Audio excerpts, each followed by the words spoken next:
appears as though something has happened in the motorcade route. Something, I repeat, has happened in the motorcade route. The President of the United States is dead. Considering the number of enemies that he had, Lord knows they had reasons to get rid of him. And I know that her face is down like this. She pushed him down and crawled out over the back to get a piece of skull off the back of the car. Turned out that he left his tape recorder going when he left the room. That bullet then traversed and moved backward. And then you do have the shot from the rear that struck him in the back, and I think there was another shot that hit him in the back of the head.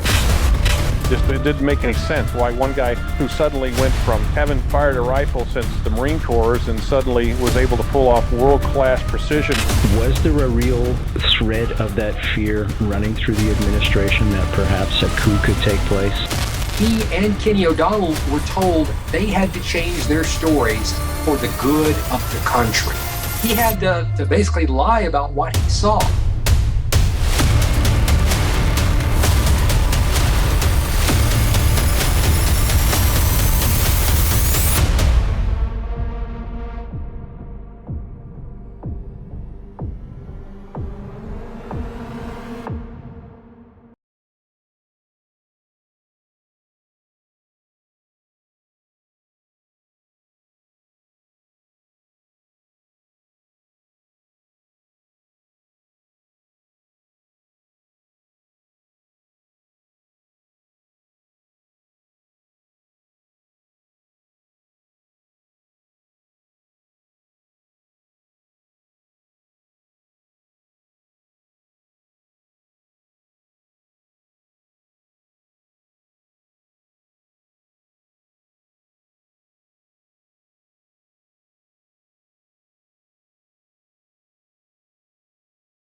Showtime. Welcome to the show, everybody. I'm Brent Holland. Settle in your most comfy chair tonight. Get the coffee going, get the tea going, or a beverage of choice. We got a great show for you tonight. Legendary JFK researcher and author David Lifton returns. Also joining us tonight is attorney Bill Blackwell. David Lifton, of course, is a graduate of the Cornell University School of Engineering Physics and worked on the Apollo space program. Yes, he worked on the Apollo space program. Absolutely. He is the author of a book that has inspired just about every researcher and follower of the JFK assassination conspiracy I've ever spoken with. And that book, of course, is the bestseller, Best Evidence, Disguise, and Deception in the Assassination of John F. Kennedy. Now, by the way, just in the last week or two, I found some new stuff about Zapruder, which I did not know. Zapruder's had a brother named Israel Zapruder. If I'm not mistaken about this, and forgive me if I'm wrong, but I think his brother, on a train coming through Poland, when he was leaving the Soviet Union, they were all, in Russia in the beginning. I believe his brother was pulled off the train and murdered right in front of him. That was not in the Warren Commission records or the FBI records, and I don't understand how they missed that. In other words, either Zapruder was so incurious or decided not to talk about it. Maybe he did, but it's a sort. I mean, how your brother was murdered. The FBI was criticized by for a lot of things, but when you interview Zapruder, I mean, you want to know about the film and all the rest of it and what you saw that day, but you would think their background investigation would include the fact that he came from Russia. Here's when he came over here. Here's the boat he came over here on, and he had a brother who was murdered on a train that was trying to make the transit from, as I recall, I don't know if it's called the Soviet Union, over to the port. But that's what happened, and I'm trying to remember where I learned this from. A source of valuable information about all of this, I believe, is the granddaughter, who's written a book called 26 Seconds, and she's unfortunately a big believer in the lone assassin theory. And she's in Maryland, I believe, and she's very interested in the Holocaust, and she collects stuff and has written at least one important book, and maybe more than one. I don't know. But I wish people in the Zapruder family, it would have been good public relations, for them to be sympathetic. But also, on the other hand, I can argue with it differently, that if Zapruder saw what happened to Kennedy, which he did through his telephoto lens and everything, maybe you just don't mess around. You worry about your children, and you worry about, staying alive and all the rest of it.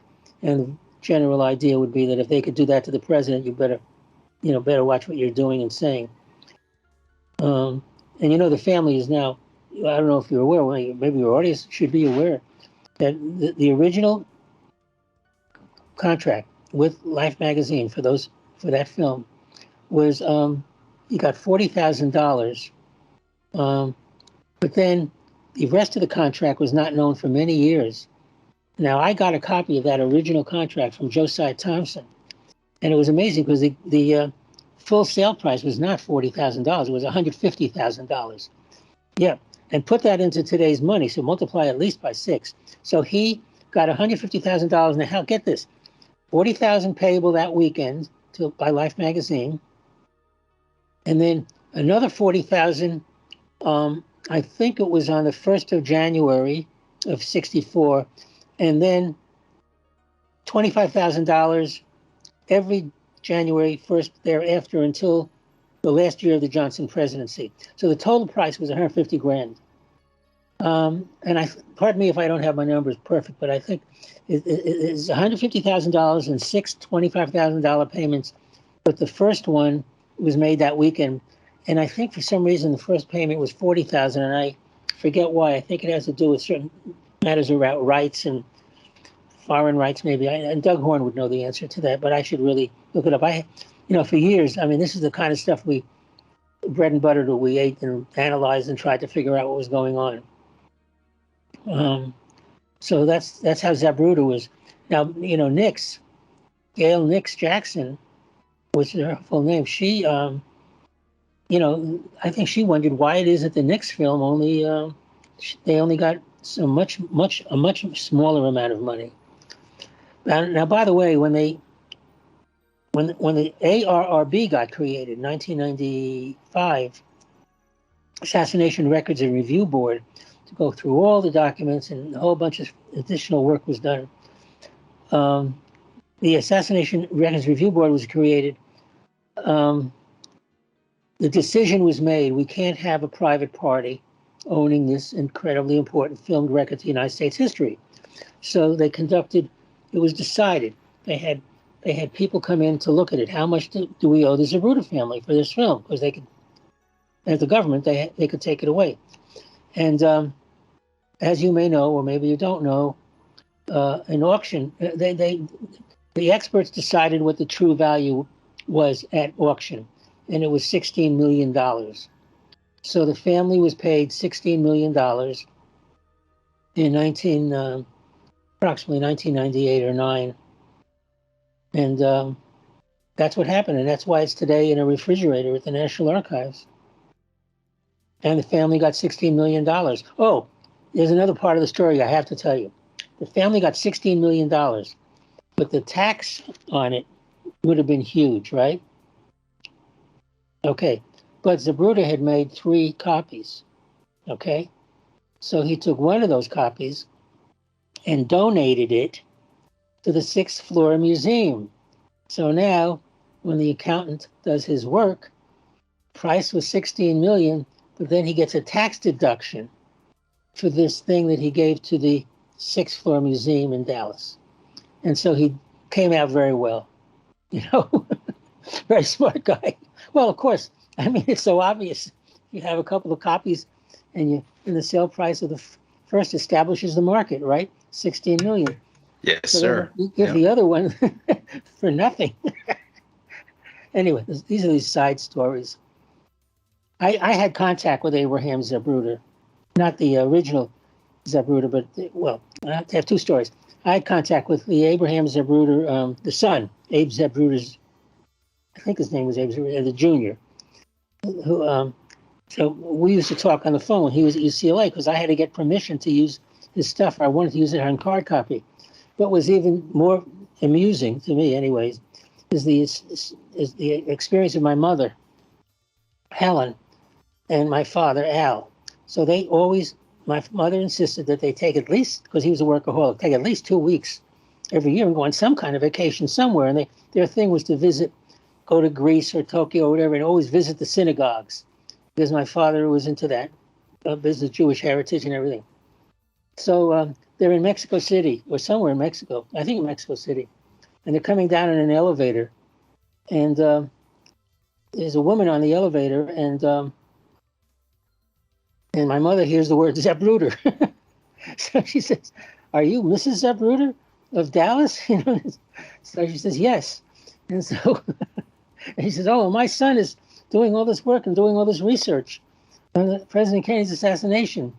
And she said, "Well, yes, I'll talk to him and all that. But now let a year go by or some weeks. I forget what it has. I call up Mrs. Zapruder on the phone. And she says, No, I don't want to talk to you. I don't want to talk to you." She says, "And besides, I have to see my hairdresser." So something like that.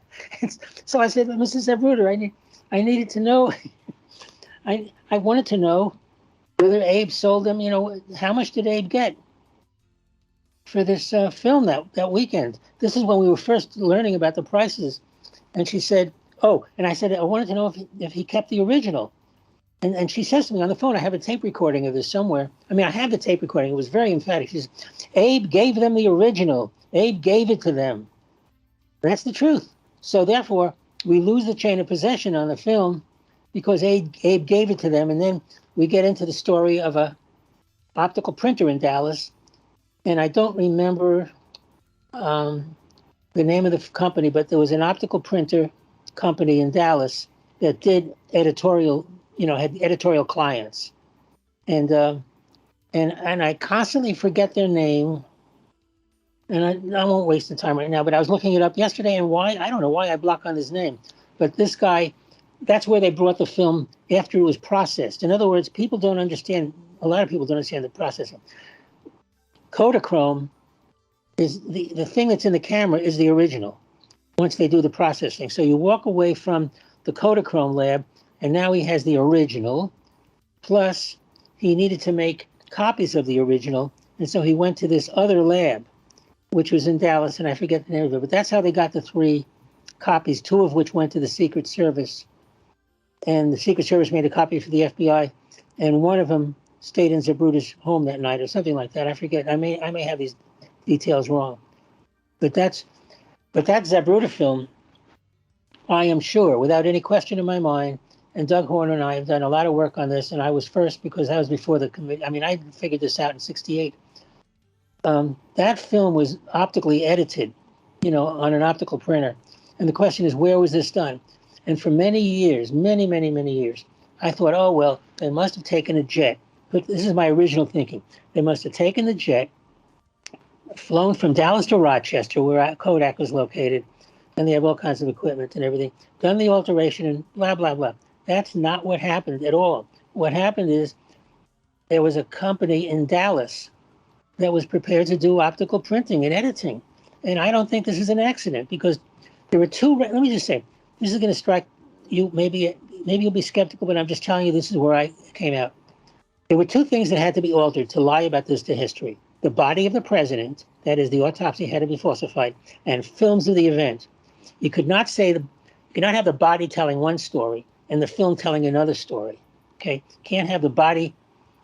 And so the body was altered prior to autopsy. Now there you have a 6-hour plane trip, and we can get into the story of when that was done. And there were all different kinds of hypotheses.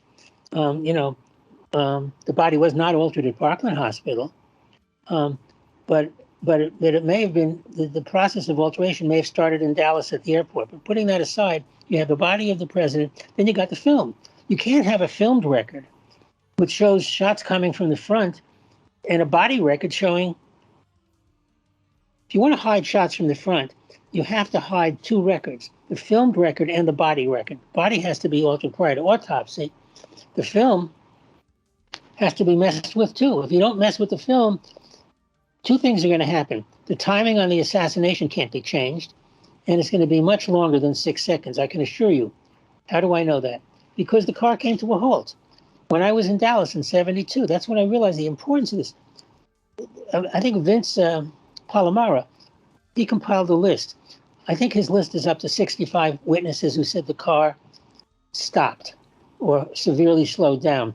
I know of about 15. There's no question the car stopped. Absolutely no question about it. The car stopped momentarily. I don't mean that it stopped and somebody, lit up a cigarette and took a smoke while they murdered Kennedy and then drove off. The car stopped. The velocity curve goes from, let's say, 10 miles an hour, slower and slower, and then there's a momentary stop, and then boom, he hits the gas and he's off. Okay, that stop has been removed from the Zapruder film.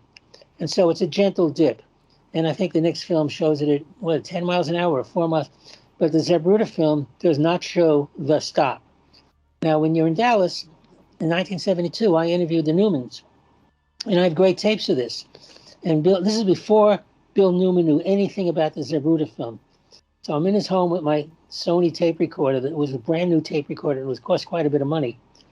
And I'm recording this whole thing. And he talks about the car stopping. And I said, the car didn't stop in the Zapruder film. And I'd explained to him what the film was. He said, look, I don't care what that film shows. The car stopped. And then he turns to his wife and he says, didn't it stop, honey? And she says, yes, it stopped right in front of us. So that's Bill Newman and his wife who are hitting the ground. Remember, she's in the orange dress and they're lying on top of their little kids to protect them. So that's what happened with the car stop. The removal of the car stop in the beginning, it was very more than just puzzling. It was like, were they prepared? Was this crime planned in such a way that they're prepared to mess with the films? And the answer is yes, it was. Because you can't get to the film that fast and do what I'm talking about unless you're prepared to do it. So then the question became, how did they get the film so fast? And I was the one, I have the actual FBI reports. They put notices in every package of film that came out of Kodak or the other company there, Ansco. And they put notices, if your film contains the assassination, it was even better. If your film contains anything from Love Field to Dealey Plaza, call the FBI immediately. And that's how they got lists. There are these lists of FBI reports. And then they had an agent walking around in Dallas down Main Street, days and weeks later, looking, just using on the basis of gossip. Who had a camera? Who had a camera? What's his name? Where does he work? And they collected all this stuff. So that's how they did the collection. Once you see all these FBI reports, it's pretty impressive. So that's a lot to take in. And Bill has been sitting there patiently. Bill, I don't have anything to add to this. What's that? Other than the fact that I don't believe Oswald shot the president either. They did a paraffin test. There was no, gunpowder residue, and lots of other stuff. How about him saying, "I didn't shoot anybody"? Well, yeah, no, I understand that, but the scientific here's thing. The best one. I don't know what dispatches you people have been given. I have committed no act of violence. That's Saturday afternoon, November 23rd. And the first cops on the scene say it's a German Mauser, and they're holding it. It wasn't. He didn't shoot the president. That's all I got. Let me ask you this, Bill, because this is a law question. Oswald was arrested, and he was asking for an attorney to step forward. He had no attorney to step forward, and yet he was still subjugated to an interrogation. A lot of stuff would not have come into trial had this ever gone to trial. Can you tell us something? He said he wanted some. The next day, he said to Lou Nichols, the Bar Association said, "This is ridiculous. We have to send somebody down to talk to this guy." So Nichols testified. He talked to him. He says, and he said, Nichols said, "We can get you an ACLU lawyer." And he says, "Well, I don't want to do that right now, but I would need somebody who will appreciate the situation as I was in, and who thinks like I do, or something like that. And yes, if I found such a lawyer, I hope he would represent me." So, any comment on that, Bill? No, I don't know what to say about this, other than the fact that a lot of this stuff would never have come into trial.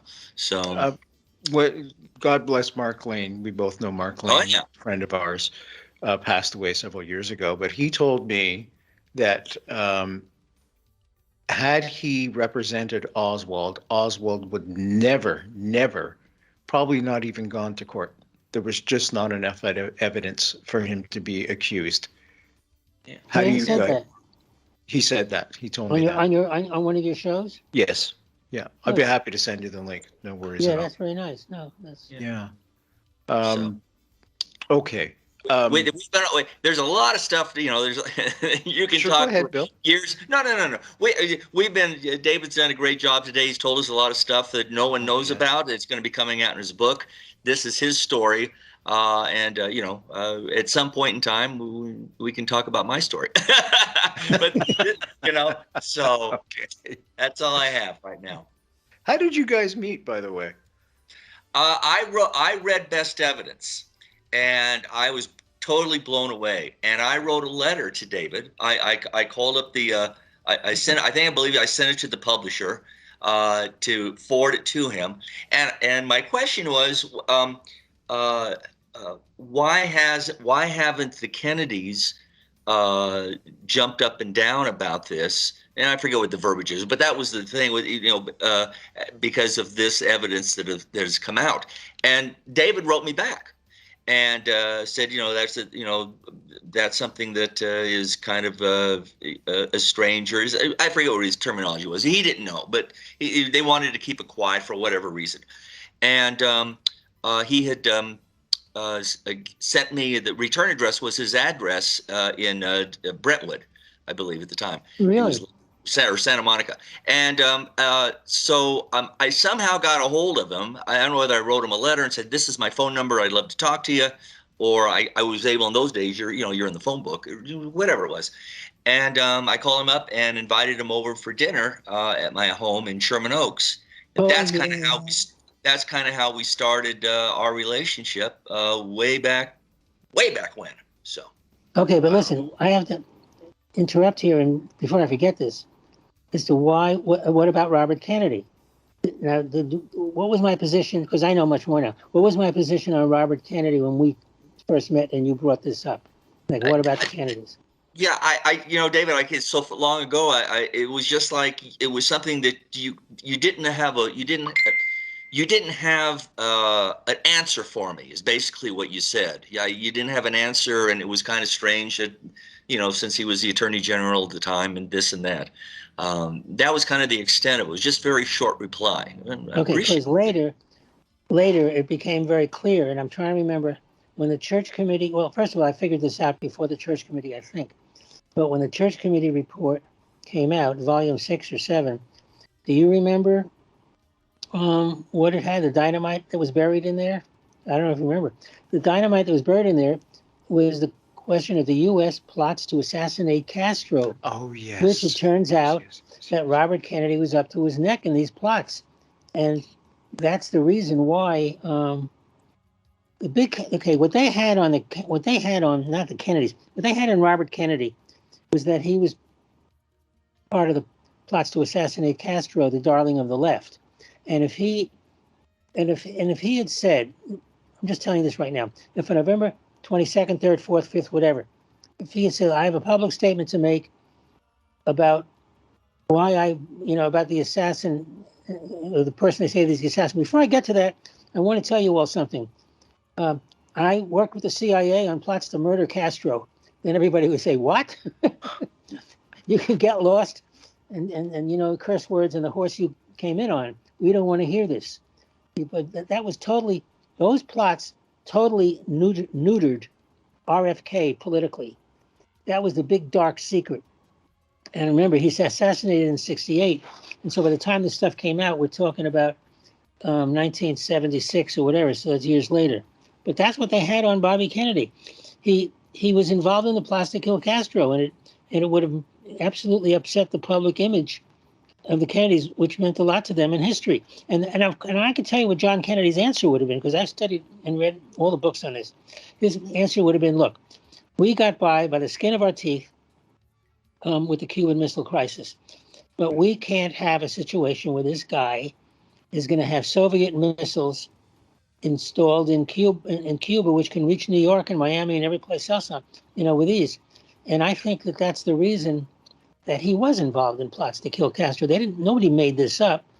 There was a name for that committee, but it was, and I forget that there were 3 people on it. There were initials for that committee. Enough time has gone by that my memory is getting screwed up in this. Yeah. But I don't Brent, remember. Huh? I was going to tell Brent. I've got one story to tell about this. When I got into this, and I was, practicing law and calling people way back when, and I got a hold of Harper, the kid that found the occipital bone in the back of his head in the grass, and gave it to his uncle, who was the pathologist at SMU, and blah blah blah. And I've talked to him before, but had a nice long talk with him, and I said. He said, I had photographs. He said, I took my own photographs of this, And I said, really? I said, where are those? He says, they're in a safe deposit box, and I don't talk about it anymore because of all of the deaths that have occurred. That's right. That spooked everybody, yeah. It spooked him. It spooked him. So he never wanted to talk, but he said, I've got a photograph that I've personally took, or his uncle took, because his uncle identified it as a occipital bone too. Yeah.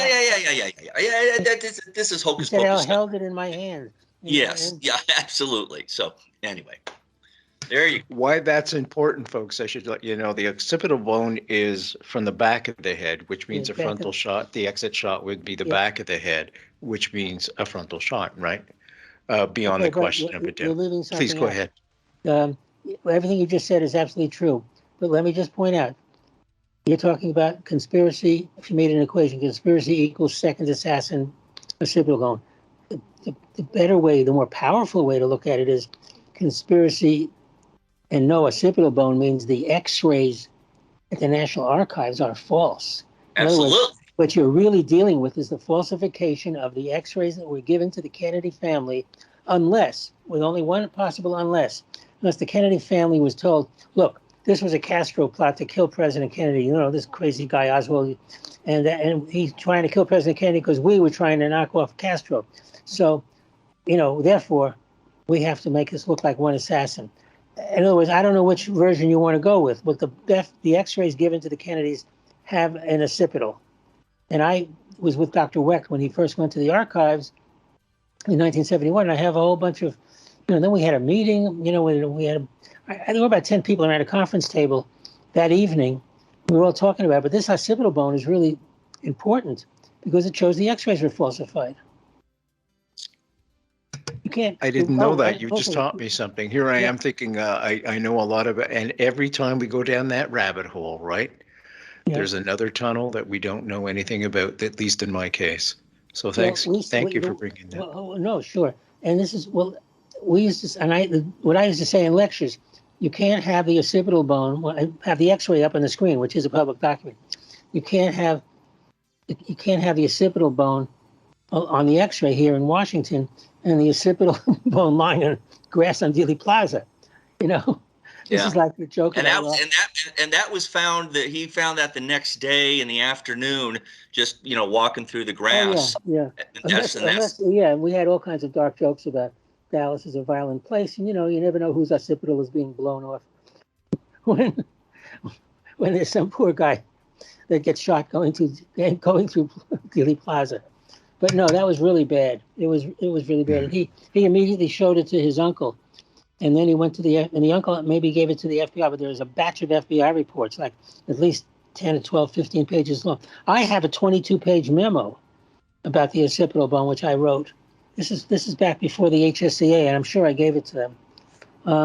That's one of the very important anomalies, and that proves basically, what I would say is forget second assassin. It proves the X-rays are false. That's the really important fact. The X-rays are false if that's occipital bone. A couple of quick things. You testified at the HSCA as well, House Committee on Assassinations, back in the late 70s. And also, I want to touch on Oliver Stone's new documentary he's just brought out, because you were, in fact, part of the first movie, JFK. You helped Oliver with some information for that. Maybe you could talk about that for us. Well, yeah, I can. Oliver has his own style and his own goals. And he had to make a decision. I was telling this to friends recently. He had to make a decision when he went to make a movie, like this movie now called Reclaiming History or something. Do you know the name of it? Is it Reclaiming History? It's JFK 2. Revisiting. It's Through the Looking Glass was the official name, but it's based on Jim Diogenio's book. Well, that's where I'm coming to. Yes. He has to cover his tush. He has to buy a book on which he claims he's making the film. So you buy movie rights. That's what it's called, movie rights. Now, you have to look at this. My book is about the medical evidence. It's all about it. It's very definitive. I haven't read Jim Diogenio's book in years. It's called Destiny Betrayed. I don't know that it deals with the medical. Does it? I don't know that it does. But the point is that if you want to be very generous about this, he would say, okay, I'm going to make this movie, Reclaiming History. And David Lifton's book is, based his life on the medical evidence and all the stuff, best evidence, 4 different publishers, Macmillan, Carolyn Graff, Dell and paperback, and I forget the other one, Signet. 4 publishers. You'd say, okay, I have to go to Lifton and get movie rights. And now, if Jim Diogenio's book deals with the medical, and I don't remember right now if it does, you'd say, okay, I'll pay these 2 guys money, I'm going to approach him and give each one $5,000 or whatever, because with the first movie, I think he paid me $5,000. Anyway, I'm going to give each guy money, and so they'll be happy, and I'll have the rights to do anything I want with either book or some combo. He doesn't do that. For reasons that are beyond me, but have a lot to do with Oliver Stone's psyche and the fact that he's taking credit as if he's the first responder. He was there first. He wasn't. So he leaves me out completely. Absolutely, completely. And he buys the rights to Jim Diogenio's book, I guess. I don't know what the contract looks like, but clearly he made a deal with Diogenio. So it tells me a lot about Oliver Stone's psychology. And I was on the Joe Rogan show, I think it's Joe Rogan, some months ago. And he had Oliver Stone on by video conference or something. And he says, well, have you heard of David Lifton? And Stone has this, I wish I could have captured a screen capture of it. Stone has this big grin. They don't call it a grin. When I was at Cornell, there was a couple of adjectives before the word grin. But he had this grin. He says, yes, I've heard of him. I don't understand why Oliver Stone isn't big enough to proceed in a normal fashion. He doesn't have to choose my book over the next one. Buy both of them. Do something. But you don't do what he did. There's something really small-minded, and it has to do with his ego. And I mean, over in Europe, they don't care. They don't probably even know how to pronounce Diogenio. I mean, maybe they do. And my name was changed from some name that was different when my father and his 4 brothers were in Russia, and they changed it to the more neutral Lifton. But anyway, he didn't have to do that. But it tells you something about him. And I don't know what else to say about it. I mean, I'll never quite understand it. But I have to admit that it's because of Oliver Stone that we got the ARRB. I mean, that's his big contribution to history, and I'll be the first to admit it, was to cause the ARRB. The ARRB led to declassifications that nobody had before, and documents. And a lot of this has to do with the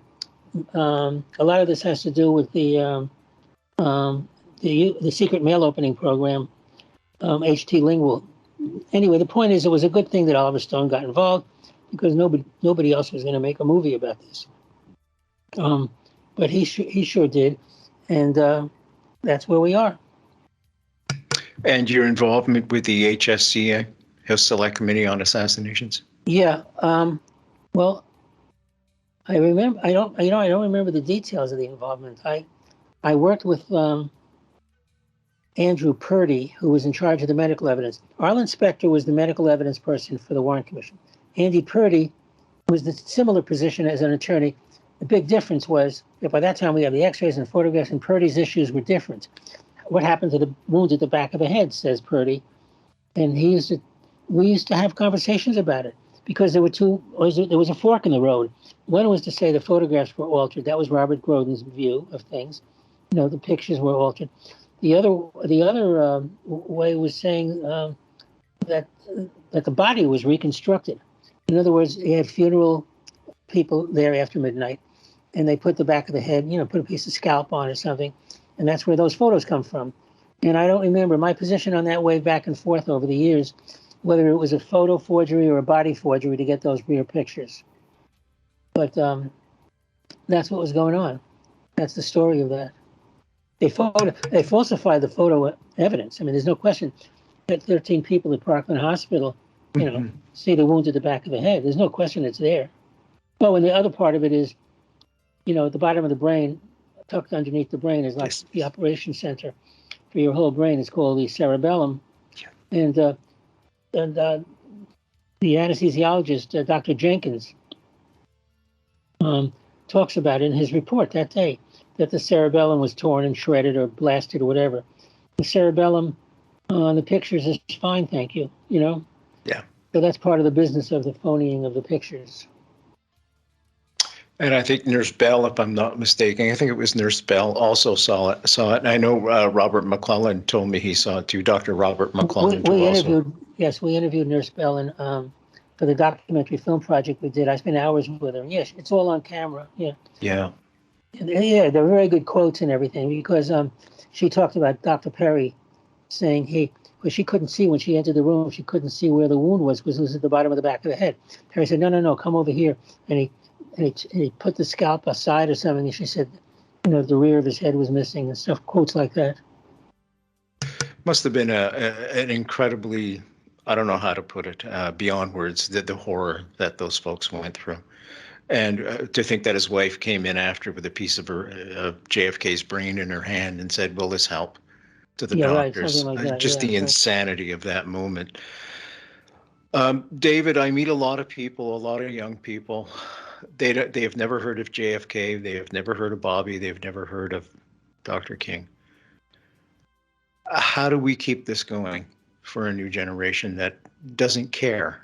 I don't know how else to put it. They care about Angry Birds. They care about the latest millennial challenge, eating pods or whatever. What's going on with our youth? Why are they so disengaged? Why are they so disconnected? Well, 33% of millennials have never heard of the Holocaust. Well over 50 now have never heard of Auschwitz. What are we doing? I don't know. I'm tempted to say if you never heard of the Holocaust, go watch Shoah. You probably saw Shoah. There were 15 parts of it, or 14. I forget I saw all of it. I saw it alone in a room with I was living in Brentwood, and I was crying my eyes out and everything, watching this stuff. Just amazing.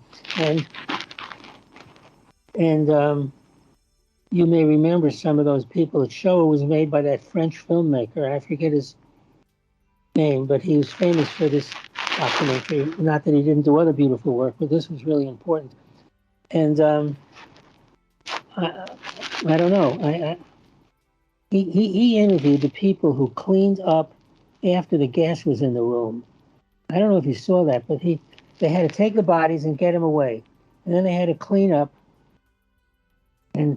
And then they have a new group of people would come into the room and give the same bullshit story about they're cleaning out their bodies or they're taking a shower, and then they they lock them in there, and the gas comes in and people are screaming and all the rest. And then, 10, 15 minutes later, you have a pile of bodies to be disposed of. The Holocaust is a whole other thing. The Holocaust is also as unbelievable as the Kennedy assassination is. In that sense, they're both what I call these mega events. People find it hard to believe that there's really a high-level plot in Kennedy's assassination involving the alteration of his body to change the story of how he died. The same thing with the Shoah business. People find it hard to believe that such a thing could be plotted and executed. But it was. That's history. Bill, this show that we're doing tonight will not be monetized on YouTube, and I don't really care. I'm not going to make a dime off this show. I haven't been making any money off YouTube for years now. They have a whole new policy. That's a shame. It's heartbreaking because 90% of millennials get their news, believe it or not, from YouTube. What's their new policy? I don't understand what. Their new policy is that anything is controversial, they will not monetize it, which means any content you make. I've made documentaries on Holocaust survivors. We're just talking about the Holocaust. Yeah. So what it's telling me as a content maker, don't bother doing important shows like this. Go ahead and make cat videos, makeup videos. God knows I could use a makeup job, but anyways, just saying. Anything that is controversial will not be monetized, like my interview with Mrs. Reich, who was in the camps with Anne Franks. Okay, I'm going to do the shows anyways. Mrs. Wright, when he Mrs. Wright was in the... Mrs. Reich is her name, Lydia Reich, and she was 14 years old. She was taken to Belsen, and that's where she met Anne Frank. And so it's an important show, and it proves that Anne Frank was a real person as well. A lot of people say it was the Holocaust, and Anne Frank was just a hoax. Yeah, and it goes on and on. All I have to say, Bill, is they've taken, when your show is demonetized, they also take it out of Google search. Out of the what? Only Google search, because Google owns YouTube. Yes. So the only way you can happen upon this show is by accident or subscribing to my channel. So please do subscribe if you're watching right now. Once again, I'm not making any money off this. And a lot of people follow David on Facebook when he says something, and blah blah blah. A lot of people pop up and go, oh, well, we're waiting for this, waiting for that. So this might be something, David, you might want to let people know in one of your Facebook notices that you've done a great show with Brent Holland show. Oh, sure, I'd be glad to. Thank you. I guess my question to you, Bill, is ultimately, where does the First Amendment end and where does YouTube pick up? Because obviously this disconnect is going on and on. It's getting worse and worse and worse. Yeah, well, they've taken over what your First Amendment rights are. For YouTube, I really think down the road here, there's going to be a major class action. Yes, there's going to be something that's going to be coming down the pike here on this, and I hope so, because they're just stifling free speech, and shows like this, shouldn't be stifled. The knowledge that David has and everything else, people should know about. So, but the people running Google don't want you to know this. The people running, Facebook don't want you to know about this stuff. So, for whatever reason, I'm glad I lived in the years that I lived, and it's going to be this is not a fun time. So, anyway, David, thanks for coming tonight. Thank you so much. Yeah, we're going to wrap up. Finally, we got him on Skype. What's that? Well, we'll do this again. There's no question. Yeah, now that you got the Skype, David, there won't be a problem. I have no problem. What changed November 22nd, 1963, David? And then I'll ask Bill the same question. Are we ever going to be able to get that back?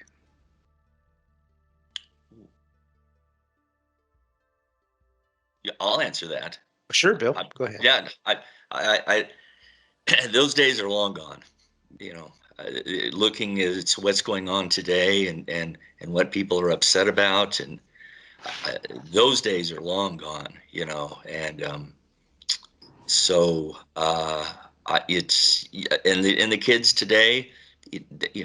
There's a big disconnect. Then they'll never understand, and how society worked, and the fun that people had way back, in the 50s and the 60s, and how easy it was to live, and the thing, but this political correctness and this everything else that's swirling, and I could say a lot more. It was all pre-internet. Yeah. It is tearing this country apart.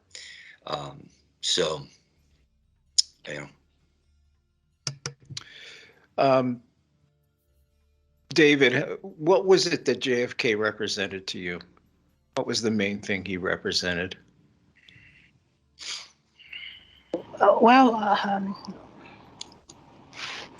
I just liked him because of his sense of life.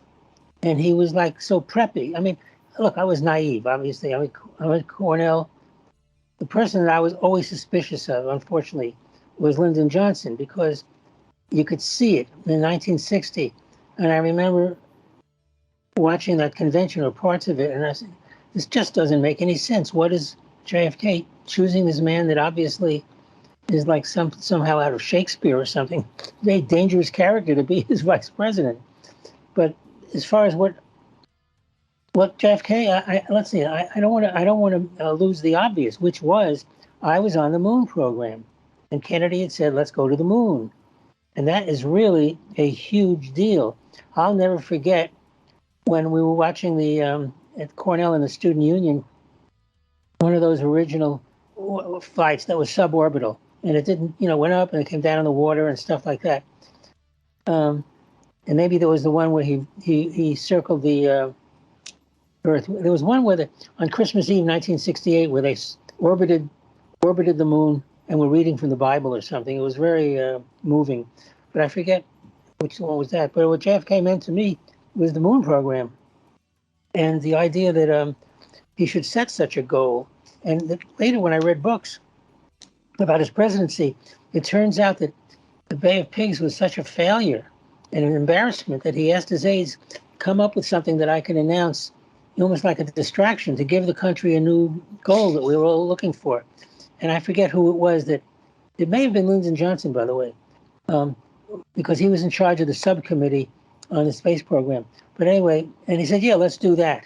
And he made the decision, and then he gave that speech.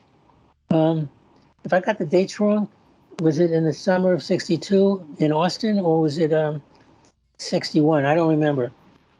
He gave two speeches. One was a public speech. The other one was in front of Congress. But they were much the same, and I can't remember the date either. I would think it was in 63 that he said, let's go to the moon. No, definitely 62. Sorry. 62? Okay. Why go to the moon? Because these things are hard. Yeah, he talked about everybody together. He had the vision to understand. Yes. That was something, that we're tossing our hat over there into space, that it was the future. He really did have the vision. And people that followed and became the first group of astronauts, they all had the same vision too. They shared that. To have a president with a vision again. Huh? Yeah. To have a president with a vision once again is I hope I see that before I pass. Somebody of JFK's ilk, and Dr. King, of course, and then Bobby. And the kids today, I try to tell them that for those that knew those three publicly, I mean, here I am, a Canadian, and I know all JFK's speeches. Yeah. Ask not. And the rest of them, there's busts of JFK in every city in the country. And this is Canada. There's streets. He was a historian. Oh, my goodness. A writer and a historian. And if he hadn't run for office, his father, he said, this is in the memoirs, his father would have bought him a newspaper, and he would have been a publisher of a newspaper. Yeah. So, listen, I want to thank you both so much. Absolutely. Merry Christmas, Happy Hanukkah, and Assalamu Alaikum. And got all three in there, I think. So I think we're good. Listen, everybody watching, have a pleasant, happy holiday, and stay safe. And we'll talk to you soon. I'm Brent Holland from the Brent Holland Show. Thank you, Brent. Thank you, guys. Thank you very much, Brent. Thank you. Thank you. It appears as though something has happened in the motorcade route. Something, I repeat, has happened in the motorcade route. The President of the United States is dead. Considering the number of enemies that he had, Lord knows they had reasons to get rid of him. And I know that her face is down like this. She pushed him down and crawled out over the back to get a piece of skull off the back of the car. Turned out that he left his tape recorder going when he left the room. That bullet then traversed and moved backward. And then you do have the shot from the rear that struck him in the back, and I think there was another shot that hit him in the back of the head. It didn't make any sense why one guy who suddenly went from having fired a rifle since the Marine Corps and suddenly was able to pull off world-class precision. Was there a real thread of that fear running through the administration that perhaps a coup could take place? He and Kenny O'Donnell were told they had to change their stories for the good of the country. He had to basically lie about what he saw.